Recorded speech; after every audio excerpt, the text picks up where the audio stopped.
Nagpadala na raw ang Philippine Coast Guard na kapalit ng BRP Teresa Magbanua sa Escoda Shoal kasunod ng pag-alis nito roon noong nakaraang linggo. Tinataya na mga aabot daw ng hanggang 3 buwan ang pagkukumpuni sa BRP Teresa Magbanua. May unang balita si Chino Gaston. Dahil sa ilang beses na pagbangga ng mga barko ng China sa BRP Teresa Magbanua sa loob ng halos 5 buwan nitong pagbabantay sa Escoda Shoal, may naputol na mga bakal at nayupi ang tagiliran nito. Sabi ng Philippine Coast Guard o PCG, 2 hanggang 3 buwan ang kakailanganin para makumpuni ang BRP Teresa Magbanua na nakadaong ngayon sa Danao, Cebu.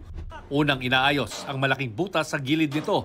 Ayon sa PCG, walang gagastusin ng gobyerno para ayusin ang kanilang pinakamalaking barko. Aayusin din sa Cebu ang BRP Bagakay at isa pang Coast Guard patrol ship na binangga rin ng China sa Escoda noong August 19. May kakayahan naman yung mga kababayan natin na mag-repair. So doon siya gagawin at alam ko under warranty pa siya at sasagutin pa ng company na gumawa yung Mitsubishi. Umalis sa Escoda Shoal noong nakaraang weekend ang BRP Teresa Magbanua dahil sa masamang panahon at ang ilang crew members nakaranas ng matinding dehydration at pagkagutom dahil sa pagharang ng China ng resupply sa barko. Actually, they're now okay.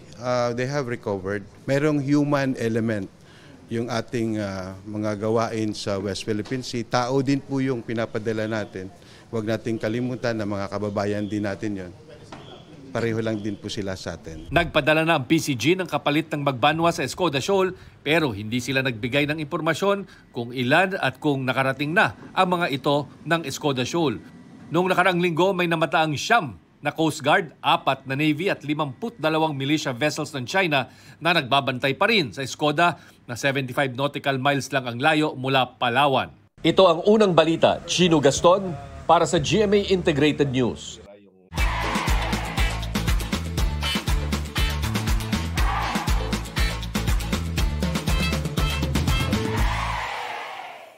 Mga kapuso, para una ka sa mga balita, mag-subscribe sa GMA Integrated News sa YouTube. Sa mga kapuso abroad, subaybayan niyo po kami sa GMA Pinoy TV at sa www.gmanews.tv.